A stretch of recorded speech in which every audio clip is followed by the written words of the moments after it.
Welcome to the Real Film Nerds Podcast. Good day, everyone, and welcome to another Good, the Bad, and the Macho Real Film Nerds Podcast. My name is Matt, one of your dose hosts. See, it makes more sense using it on this because we're talking about Cry Macho, which is a film that takes place in Mexico, so I can use my Mexican words like dose. You mean Mekis. Spanish? Yeah. Yep. My Mexican words. Yeah, Spanish. Sorry, Mike. I'm sorry. Please don't scold me. So there you go. As you heard, my buddy as always, Mysterious Mike Talent. How are you?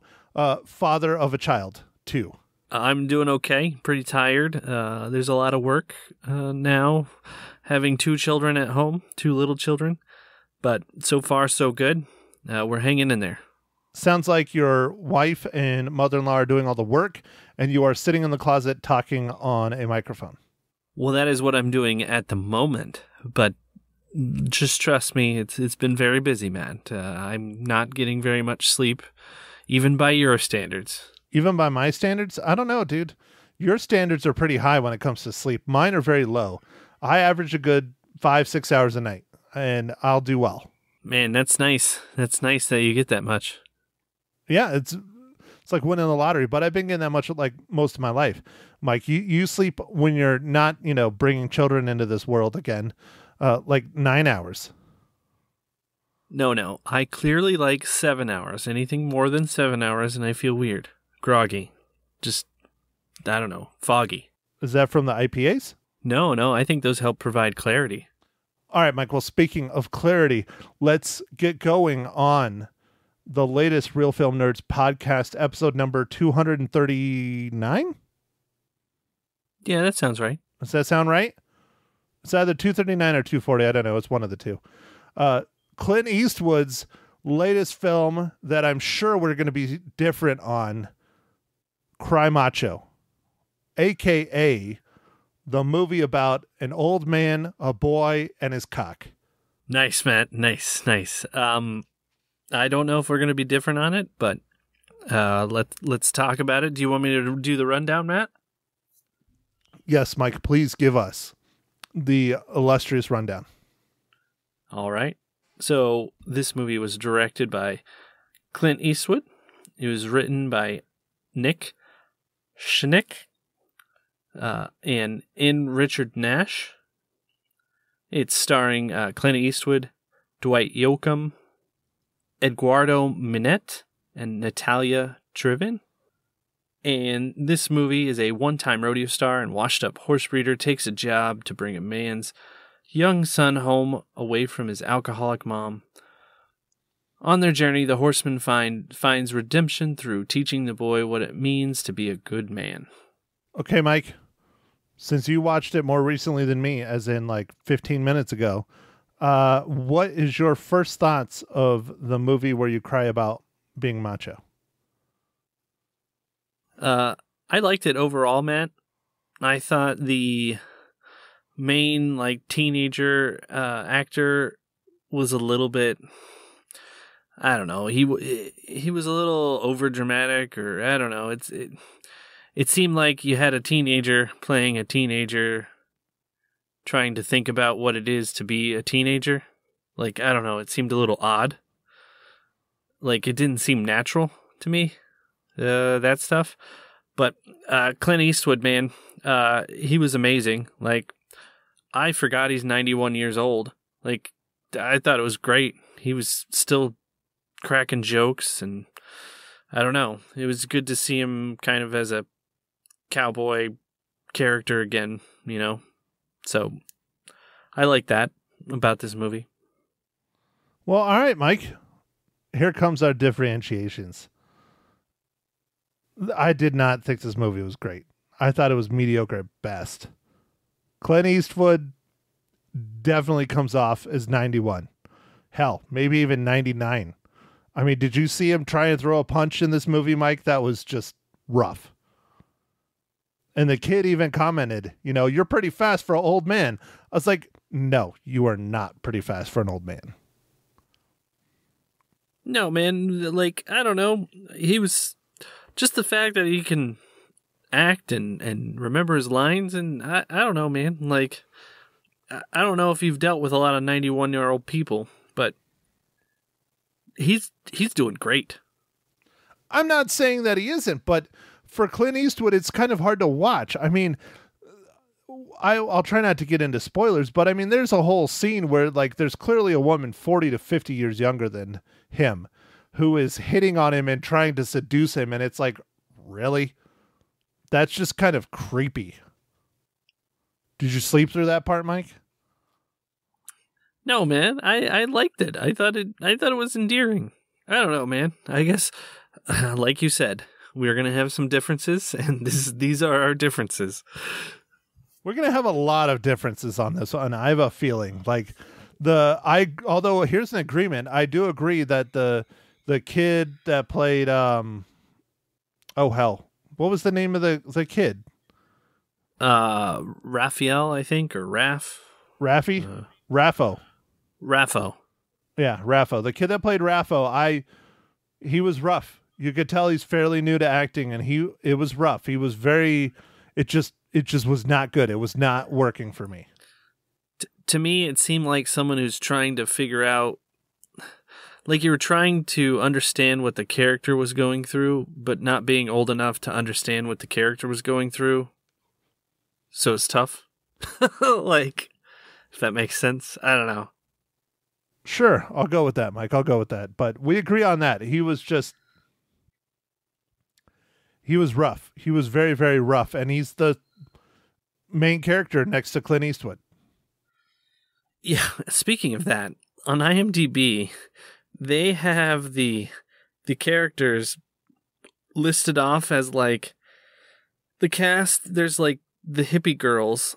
There's 3 of them that were like right in the beginning of the movie. They're like cast above like all kinds of people that were actually in the movie, and I don't understand. Like, it was weird. Like Eduardo Minette, who plays Raffo, and Natalia Traven, who plays Marta, who are like some of the main stars in the movie, are like 15 people back. I don't understand. I don't know, dude. Maybe it's an IMDb thing, but I think IMDb gets all their info from basically the studios, so maybe Clint Eastwood is just mean? I don't know. Yeah, and like Dwight Yoakam, yeah, he's in this movie, but barely. Yeah, so it's like he's not a star. He's just a name that people know. Well, no, yeah, and it says the cast in credits order. So, okay, the main characters clearly did not get a nod on this one. They're put down towards the bottom of the credits. Yeah, I don't know. This is weird. That's kind of shitty. All right, Matt. So bring it on. What else you got? So the first half of the film, I honestly had no clue what was going on. No clue. I was just like, okay. Well, I don't want to spoil it, but we'll get to it later. But there's just a lot of things where I'm like, what's going on? Who's doing what? Who's what? Where? Why did it jump a year? He's coming and talking to him again for what? Interesting. Okay. I mean, it was beautiful. Nice wide shots, typical, cinematography of a Clint Eastwood film, but it's just the whole first half of the movie, it's honestly, I don't know what the hell's going on. The second half of the movie, fantastic. I really liked it. When they're in the little town and everything's going on in the little town and they're getting to know the people and they're just living their lives, that's where this movie really, really, really succeeds. I think if the movie would have just been like the second half of the film, it would have been so much better. All right, Matt, I will agree with you. The first part, I was like, I have no idea what is happening. It does start, and I don't know. I mean, I guess we have almost no exposition, which we're kind of used to having some, and it was weird. That was weird. But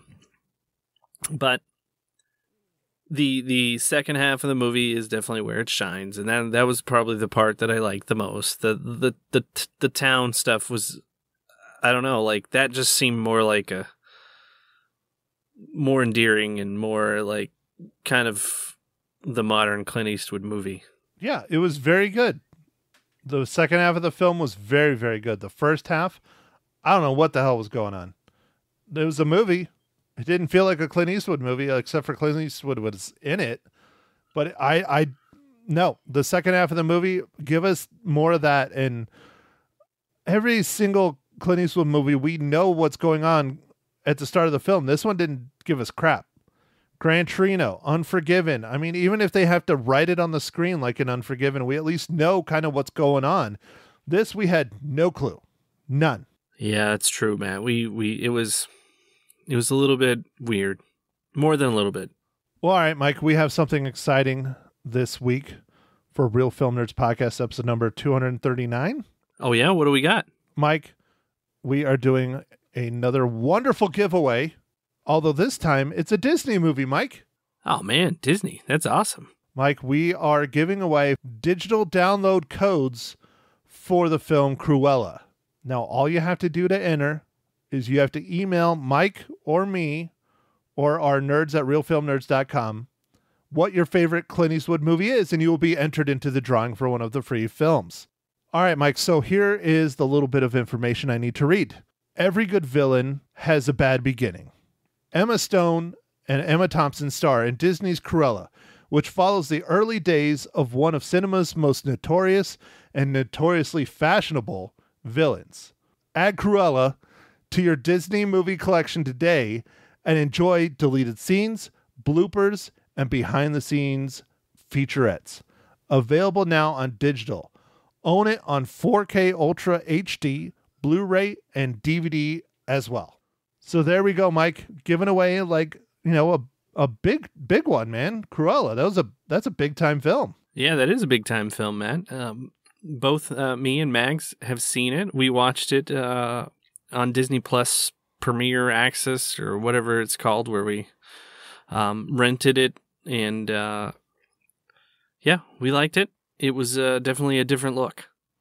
Mike, I'm pretty sure it's called Disney Plus Plus. It might be Disney Plus Plus. I'm not sure. I think it's called Premiere Access or something. I don't know. I think there's a name, but I can't remember what it's called. Oh, come on, Mike. That's a callback to our pod that when you were first talking about when they did Mulan and they were having it on Premiere or whatever access they call it. And you're like, I guess they're going to call it Disney Plus Plus. It's okay. He has a new child brain, people. I'm sorry. Yeah, no, I do not have. Things are a little fuzzy. Very fuzzy. And that's not including the IPA. So anyways, there you go, folks. If you would like to be entered to win a copy of Cruella, shoot us an email. Tell us what your favorite Clint Eastwood movie is, and we will put you in the drawing, and you might get a free digital copy of Cruella. All right, Mike, so let us move along to the next part of the pod. I'm thinking, yes, he's holding up his beer. He wants to ask me a question. Mike, please. Ask away.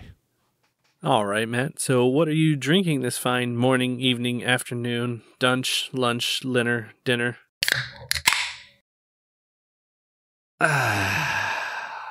Or midnight feeding. Ah? Oh, jeez. Yeah. Very poignant. Good job, Matt.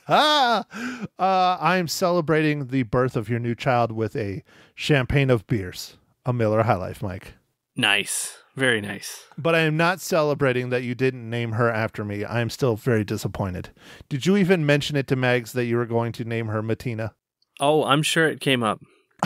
I'm sure it came up. You just don't remember because you were sleeping? You were having nightmares? Well, that was back when I used to sleep. So, maybe. So, 1992. Got it. Okay, Mike, so what IPA are you guzzling this evening? Day, afternoon, whatever? So I am not drinking an IPA, Matt. I am drinking another pumpkin ale. And this one's just called Pumpkin Ale. And it is from the discount supermarket chain Aldi. It's their just beer that they contract. I don't know who makes it. But it's pretty tasty. Well, all right, Mike, having a second child is already affecting your finances. You have had to go to the discount store to buy your beer, but you still got your pumpkin ale. Just called pumpkin ale. Yes, they're very creative over there. Is that like going to Walmart and buying bread? Like that's all it is. It's just bread. No brand, just bread. Yeah, I don't know. Does Walmart sell just bread? Like that'd be an awesome brand. It's just called This Is Bread. No, they got to put their name on everything. So everything's like Sam's Club or Great Choice or whatever, Ah, yes. They're their own, their own generic brand or whatever. Yeah, Great Choice or Great Value or I don't know, something like that. I don't remember. Anyways, all right, Mike. So let's ask the most important question of the podcast. Mike, how does Cry Macho relate to the Marvel Cinematic Universe?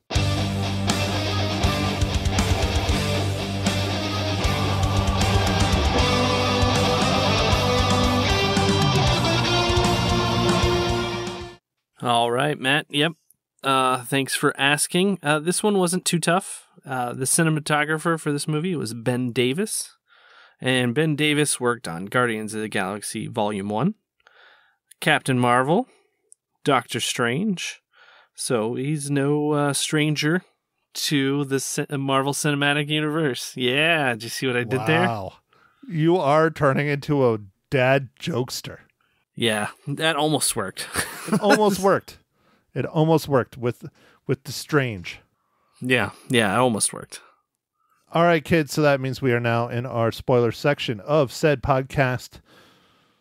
Mike, there's a lot of cock in this movie. I mean, there's just so much.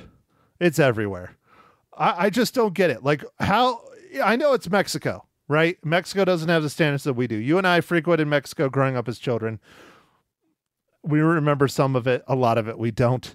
But I still think they would have rules and regulations of you carrying a live rooster into a restaurant, sitting down and having a meal as the rooster's hanging out next to you. I still think they probably would not allow it. Am I wrong? Yeah, dude. I think you're wrong. I think they wouldn't care as long as you were paying for your food. Okay, well, clearly I thought a lot higher of the people of Mexico that own restaurants than you do. Ouch.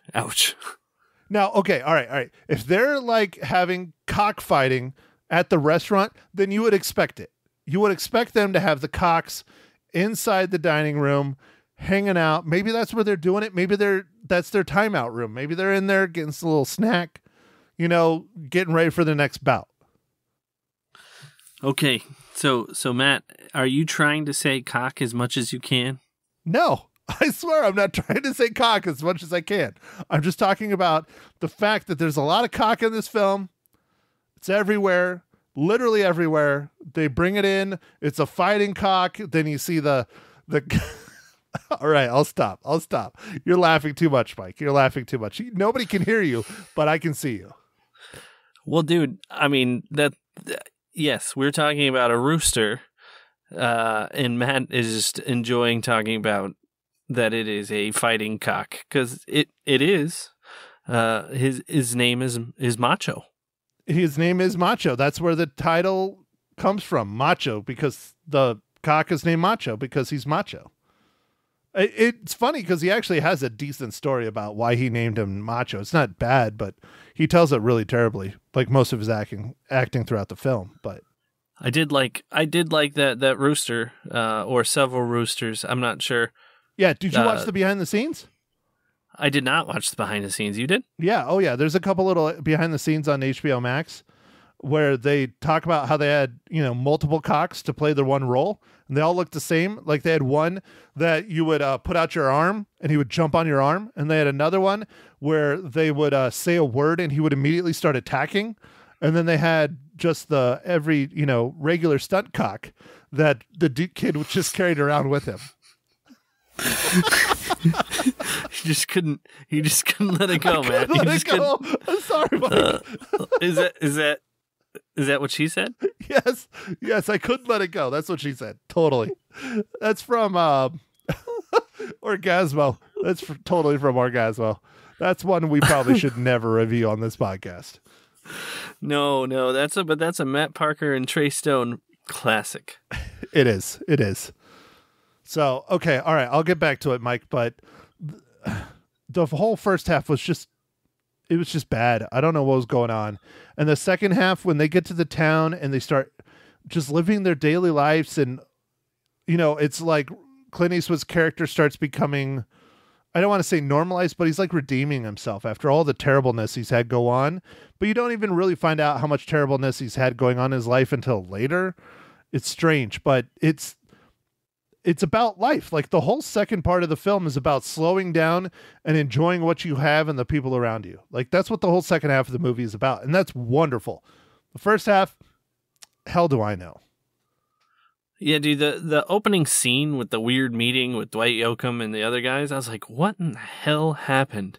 And then it ends, and it's like a year later, and I'm like, what did I just see?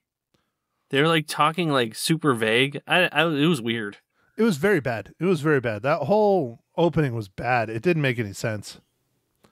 And then the thing where he just walks into the mom's mansion and like just walks in, and they're like, oh, no big deal. You know, he's a 91-year-old dude just walking into a Mexican mansion where clearly she's probably a drug dealer or something. And it's like, yeah, no, I think he probably would have been hurt a little bit, but I don't know. I don't know, dude. He was a 91-year-old man. They thought he was unintimidating. Yeah, but the mom still wanted to get on that shit. Well, that was super weird. Dude, it was weird. Very weird. He's 91. I mean, maybe if he was 70, it'd be more believable, but Jesus. I don't know, dude. You know what else was weird is, you know, the whole movie takes place in like 79. Yeah. The Suburban, though, looks like it's a Suburban from today, and that's a 70s model Suburban. So you would think it would look a little bit better shape being from the 70s, and they're driving it in the 70s. I just found that kind of strange, too. Yeah. I thought it was cool he's driving around a Suburban, man. Like, you don't see those old school Suburbans like that. Like, they're huge, and it was cool. It is. Well, the cars do play a role. I mean, because all the cars in it are very unique. All the cars that they end up stealing or getting stolen from them, they're all very unique cars, except for the Mercedes. Yeah, no, I thought that was kind of cool, but yeah, I'm not sure what the whole 1979 thing is. I think I heard something like this was like a really old script that's been kicking around for a long time. I think it was a book, and Clint Eastwood has been wanting to turn it into a film, but they did the script in the 80s, I think. But Clint Eastwood didn't think he was old enough to do the role. But originally how it was written is the Clint Eastwood's character is supposed to be in his 60s or 70s, not in his 90s. So I don't know, maybe he just dragged his feet to do this? Yeah, I don't know. Who knows? Here's some trivia for you, Mike. Okay, go for it. This is the first time Clint Eastwood has climbed on a horse since Unforgiven. Whoa, man, that was 1991, so that was probably 1990 when he actually filmed that movie. So actually, it came out in 92. Oh, okay. So then he would have written it on 91. Mm-hmm. So he would have written it in 91. Yep. And now he is 91. Nice. He turns. I see what you did there, dude. That's cool. He turns 92 in May. So. But yeah, no, you got to respect the dude. I mean, he's very good, but I think, personal opinion, I think he should stick to being behind the camera and writing. I think his main leading role days are kind of done. And I don't think it's because he can't do it. I think it's just because of his age. You know, it's the old saying, the mind is willing, but the body isn't. I think he needs to kind of stick to it. You know, have a side character, have even, you know, a characters that it's in it like 75%, but don't be the main character, because I think it detracted from the film. But again, the whole first half of this thing was very strange. The whole second half, great. I know I keep saying that, but it was very good. Yeah, no, you're right. It's like the movie changed. So Mike, here, let's just do this just for fun. So we're asking what everyone's favorite Clint Eastwood movie is for our contest. Mike, what is your favorite Clint Eastwood movie? Well, Matt, you know, I was thinking about that myself, and it's kind of a toss-up, but I think I'm going to go with Unforgiven. I really, really like that movie. So, Mike, I have the same, probably the same toss-up as you. maybe. I don't know what your movie is against it, but I am having a hard time deciding between Gran Torino and Unforgiven. I think those are two of his best films ever. Don't get me wrong. The Good, the Bad, and the Ugly is a very close third. But I think Gran Torino and Unforgiven are his best films to date. They're just incredible. Well, Matt, don't forget Million Dollar Baby or whatever. Yeah, I know. But it doesn't do it for me like the others. I don't know. I mean, it's a good movie. I'm not saying it's bad. I just don't love it like the others. Yeah. I didn't love it as well. So I thought I'd bring it up, though. Like, it did win, like, Best Picture and all kinds of stuff, so... Yeah, it won all kinds of awards, and it's well-deserved. Don't get me wrong, it's well-deserved. But, okay, Mike, well, I notice you fiddling around. You're getting tired of sitting on your ass on the floor in your closet. I think you need to get a chair in there and maybe a desk. Maybe you could just live in the closet, like Tom Cruise and John Travolta from South Park. Oh, yeah, that's true. I should do that. So, okay, Mike, how many reels do you give Cry Macho? I'm going to give Cry Macho 3.5 reels, because I did enjoy it. The first half, like you've said over and over, is just kind of weird, but I don't know. I liked seeing Clint Eastwood again on the screen, and I liked it. I don't know. I guess I'm a sucker for Clint Eastwood movies, man. Yeah, I know. I keep saying it over and over and over. I'm sorry, Mike. But it's true. So I think this is half a movie. So I give this movie 2.5 reels. Ouch. But that makes sense. Yeah. Yep. So, all right, Mike, did you realize last week that we didn't give our reels? Yeah. Yep. I didn't. Not until I was putting it out on Thursday because we were behind. You were busy. You had things going on, but hey, at least we got it done on Wednesday night. We got it done. So do you remember how many reels you gave for our last film that I'm forgetting we reviewed? Jolt? Jolt. Yes, it was your pick. How many reels did you give Jolt, Mike? I think I gave it 2.5. That is correct, Mike. That's what I believe. And I gave it a full reel above you. I gave Jolt 3.5 reels. Nice. So, okay, Mike. All right. So we got our reels from last weekend. We got our reels from this weekend. We did our giveaway. We did the MCU. We did our beers. There's only one thing left, Mike. What movie are we watching next week? Well, I think, Matt, that's a little bit up in the air as we were trying to get ready to record this. It looks like you might have a hard time finding this movie, but we're hoping to do The Card Counter. But maybe we'll do something else depending on availability of if we can watch it in the theaters. Because it's kind of on a limited release. So we'll see what's going on with that. But hopefully we'll be able to review The Card Counter and, talk about that one. Right?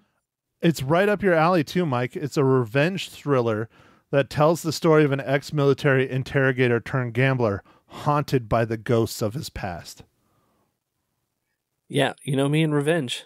Count me in. I love it. What's your favorite genre? Revenge. I don't know, man. Could be horror.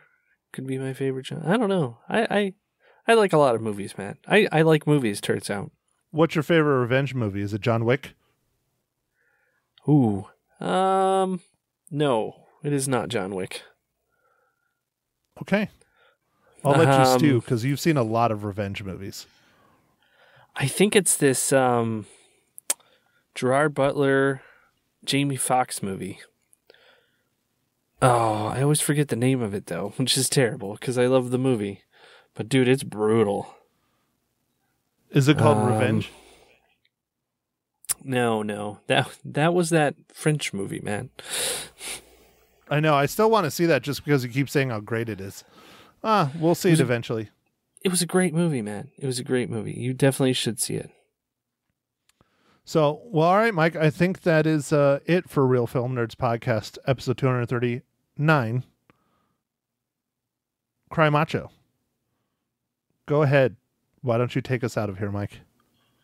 Okay, the name of the movie, though, the revenge movie, I had to find it real quick. So thanks for stalling, man. Was You're welcome. Law-abiding citizen. Oh yeah, that's a good movie. Yeah, dude, that one's brutal, man. Like the revenge in it. Oh, it's good. Well, one of these days I'm going to pay for you to go see a therapist and figure out why you love revenge movies so much. Yeah, I don't know if I want the results. I'll just keep watching those movies. All right, fine. All right. So, very good. All right, Mike is not going to a therapist. He's doing fine. Yeah, everything's fine. All right, do your thing. All right. Well, thanks for listening, everybody, and make sure to catch our pod next week and follow us on the socials, Instagram, Twitter, and Facebook, and go out there and stream a movie or watch a movie at the theater if you feel comfortable. I think that's it. So thanks for listening, everybody. Catch you on the next pod. Thank you for listening to The Real Film Nerds. Now, don't forget to follow us on Facebook, Twitter, and Instagram at Real Film Nerds. Now, go out and catch a movie.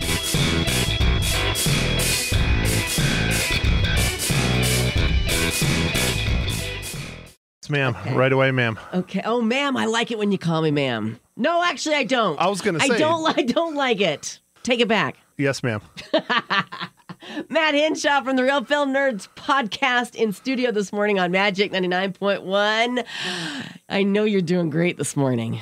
Incredible. Yeah, how could I tell? You know what's hilarious is What? I even left my house early, like more than usual. To get here on time? I still got here on time. Yeah. If that tells you how many traffic lights I hit. Wow. So a lot. Getting up early added Didn't another help. 10 minutes because of the traffic lights. Well, you made it, and we're all glad because we all can't wait to hear what you thought about the new Clint Eastwood movie, Cry Macho. It was long, 2 hours and 32 minutes. I don't think was it that That's long. what it I think it's right around like 2. Okay, well. It doesn't matter. It you're felt right. 2 hours and 32 minutes. Did it really? Yeah, It did.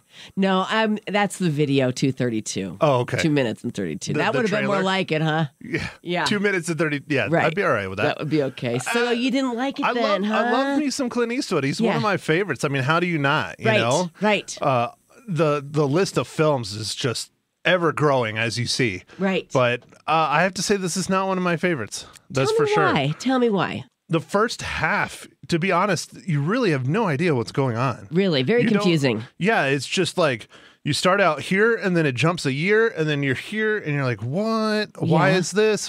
You don't get much backstory. The backstory slowly starts rolling out. It's just some of the things and some of the choices they make are just like, he's a 91-year-old man. Yeah. It's like, you can't hide it. Like, you just can't hide it. I mean, Yeah. he like tries to take a swing and it's just, it's bad. It's bad. Yeah. But tell me this, because they showed him in the past, but it was still him playing himself. Is that why? No. Okay, no. okay, They 'cause don't I'm like, really yeah. go back in the past. So the movie takes place in the year 1979. Okay. So they show a little bit like in the past here and there, Mm-hmm. but they roll like a full year. Like in the beginning, you get introduced to a couple characters, and then all of a sudden it's a year later, and it's like, what? Okay. That's okay. Right. So it's just I mean, it's shot beautifully. It's acted well, except for the Clint Eastwood's co-star. He's a little rough. You Yeah. can tell he's fairly new. He's trying real hard, but Yeah. it's pretty rough. Okay. The second half of the film, if that was just the whole movie, I think it would have been better. The second half Really? of the film was just incredible. It was very good. It's all about life and slowing down and taking your time to see what's around you and enjoying it and capitalizing on it and being kind to people. And all that's the whole second half of the film. The Okay. whole first is just like, whatever. Right. Okay. Well, that's interesting. Interesting. How many reels you going to give it? People are gonna get mad, but I only give it 2.5. 2.5 reels Yeah. for Clint Eastwood. Yep. Whoa. Okay. Okay. And what does Ma Hinshaw think? Should we give her a call and see what she thinks about it? She's probably gonna love it. Definitely. Yeah. Of course, she loves it. It's Yeah. her boy Clint Eastwood. I Exactly. mean, they're practically the same age. Right. Okay. Oh, she's gonna love that, Matt. No, I'm gonna get hurt for that one. Ma But- Hinshaw is coming up next on Magic. On the line, Ma Hinshaw on Magic 99.1. Good morning, Ma. How's it going? Oh, it's going great. I have my hot apple tea. Nice. And I'm sitting here waiting to talk to you. Well, we're so glad you called in. We're so excited to see what you thought about Cry Macho. Grr, I'm not going to talk to him anymore. I thought the movie was great. You did. Tell me why. It has the Clint Eastwood stamp of videography. It's a Eastwood movie, the really pretty beginning with the truck driving through the trees and everything. It's really pretty. And there are parts that are slow, but I thought it was great. It had some really good messages in it. And I thought the young man did a good job. Heavens to Murgatroyd. The young man was good, You mean the co-star? Not you're not calling Clint Eastwood a young man, right? No, the co-star, Okay. the fella. I don't know. He seemed like he was a teenager, but I'm not sure. He might have been younger than that. But Okay. I thought he was good for the part, Yes, and tell And me, Clint Eastwood, awesome. Really, is he still sexy? Oh, let me tell you. As my husband was getting me out of the theater, these three ladies who had been sitting behind me were walking through the door, and they said, "Oh, my gosh, he's still hot." That's awesome. 91, and he's still hot. See, Matt, there's still hope for you. Great. I'll find my true love at 91. I don't know if I'll make it that long. There you go. But you have to learn to ride a horse. Right, Matt. Come on. Priorities, buddy. No, I like having more than one horse. I like the 300 horses coming out of the car. 300 horses. Yeah. Got it. How many cookies are you going to give the movie, Ma? I'm giving it 4.5. I recommend everybody go see it because it really got real pretty parts. It captures the flavor of Mexico also. And I live very close to Mexico, Right. And right. I just thought it was really good. But that's my view. Go see it, everybody. Okay. After your review, I feel like maybe I will check it out. But I like how Matt said that it has a really good message, too. So I don't know. I think she's biased. It does. I think she just likes Clint. It has a very good message. Well, you would like, and not typical Clint Eastwood movie. He does not come out with guns blazing, but it's a good movie, in my view. Okay, well, I appreciate your review, Ma Hinshaw on Magic. We'll talk to you next week. Thank you. Thank Magic you. 99.1. Nice job. Well, Matt, she does a great job. Tell me, what do you think? She's just biased. She's biased. Well, she's biased because she's deeply in love with... She is deeply in love with hot Clint Eastwood, yes. What movie are we going to review next week? Do you know? Clearly her eyesight isn't working or something. I don't know. So we have two that we're picking from. My co-host has not gotten back to me because he's very busy. Right, he just had a baby. Well, he didn't, yeah, but his taking wife care did. of baby number 2. Yes. And she's a little Hellraiser from what I've heard. Okay, so, okay. If we can make it to the theater, we're going to go see Oscar Isaac's latest film called The Card Counter. Okay. It came out a couple weeks ago, September 10th specifically. It's only in theaters. It looks like a good one. It's a ex-military negotiator turned card shark. Okay. All right. Well, I'll vote for that one. So I'm thinking that'll be fun. It's a revenge movie. If not, there's this new one that dropped on Netflix. I believe it's called Kate. Okay. Well, that's okay. You don't have to look it up. We'll see what it is next Monday on what station, Matt? The magnificent Magic 99.1.